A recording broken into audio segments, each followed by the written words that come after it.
के जो पिताजी थे वो ब्रिटिश इंडियन आर्मी में सुबेदार रैंक के एक अफसर थे। इसलिए बाबा साहब को थोड़ा और गरीब परिवारों की तुलना में थोड़ा प्रिविलेज मिला, सुविधा मिला पढ़ाई लिखाई करने के लिए। तो बाबा साहब को स्कूल भेजा गया। बाबा साहब जिस स्कूल में गए थे पढ़ने के लिए, वहां पर वो अकेले दलित परिवार से पढ़ते थे। दलित परिवार के व्यक्ति थे बाबा साहब।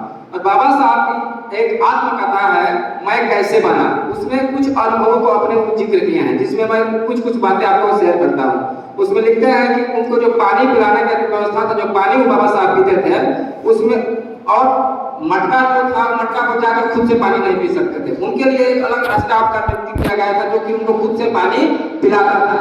और जिस दिन वो स्टाफ नहीं आता था स्कूल में, उस दिन बाबा साहब दिन भर बिना पानी के रह जाते थे, पानी नहीं पीते थे। इतना बाबा साहब ने संघर्ष किया। और उतना संघर्ष करने के बावजूद बाबा साहब ने चार पीएचडी किया था। 4 पीएचडी किया था। 2 पीएचडी किया था उन्होंने इकोनॉमिक्स से, और 2 पीएचडी किया था लॉ से।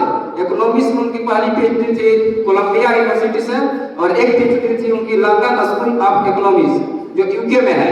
और लॉ से जो पीएचडी किए थे, जो एलएलडी जिसे हम लोग बोलते हैं, वो किए थे एक कोलंबिया यूनिवर्सिटी से, और एक भारत का था उस्मानिया विश्वविद्यालय, उससे किए थे।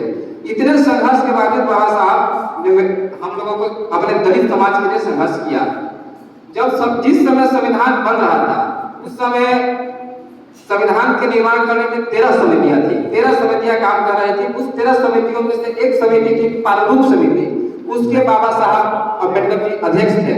जिसका मतलब समझिए कि मोबाइल का जो पार्ट्स अलग अलग बनता है और जहां पर आकर असेंबल होता है, उसी तरह से था कि संविधान में सब लोग अलग अलग से काम करते थे, और बाबा साहब के पास आता था, उसको बाबा साहब जोड़ते थे और उसको एडजस्ट करते थे।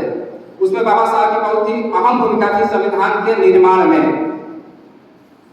संविधान के निर्माण में बाबा साहब की भूमिका थी। उस पर एक हम आपको शायद बताते हैं कि तुम्हारी हर तकलीफों का मैं एक मुकम्मल जवाब हूँ। तुम्हारी हर तकलीफों का मैं एक मुकम्मल जवाब हूँ। कभी वक्त मिले तो तुम मुझे पढ़ना, मैं भारत का संविधान हूँ।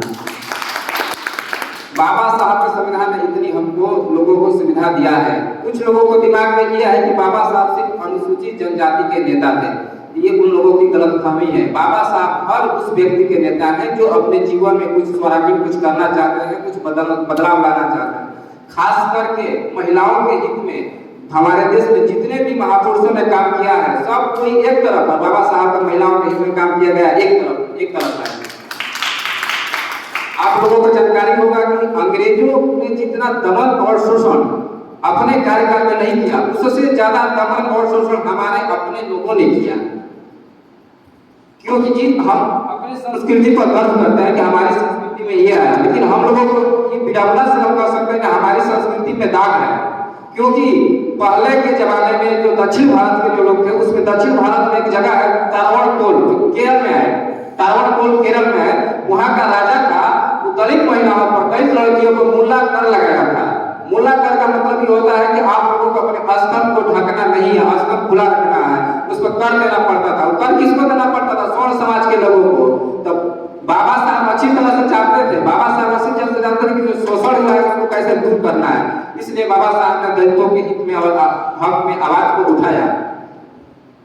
और ज्यादा समय हम नहीं लेंगे, क्योंकि 10 बजे से हम लोग यहाँ पर कार्यक्रम को आगे चुके हुए हैं। बाबा साहब कहते थे कि अगर आपको मुझे मानना है, अगर आपको कुछ करना है, आप मूर्ति में मत पूजिए, किताबों को पूजिए। बाबा साहब का कथन था कि मूर्ति को मत पूजिए, किताबों को पूजिए। जब आप सोकर जगेंगे तो 2 घंटियां बजेगी। जब आप सोकर जगेंगे तो 2 घंटियां बजेगी। 1 घंटी बजेगी मंदिर की और 1 घंटी बजेगी स्कूल की। आपको तय करना है कि आप किधर जाएंगे। किधर जाएंगे तो आपका भविष्य सुंदर होगा, सर्वांगीण होगा। स्कूल जाएंगे तो आपका भविष्य सुंदर होगा, या मंदिर जाएंगे तो आपका भविष्य सुंदर होगा। आपको तय करना है। बाबा साहब का आजकल कोई एक पीएचडी करता है, कोई उतरा जाता है, वो एक पीएचडी ठीका पे हो रही है सर। थीसिस कोई और लिख रहा है, अर्जेंट कोई और ला रहा है। लेकिन बाबा साहब ने 4 पीएचडी किया था, फिर भी उनमें इतनी गंभीरता और शालीनता थी। उनके हर सुख और ऐश्वर्य का सुविधा साधन कर सकते थे, लेकिन उन्होंने समाज के हित में अपना पूरा जीवन को समर्पित कर दिया।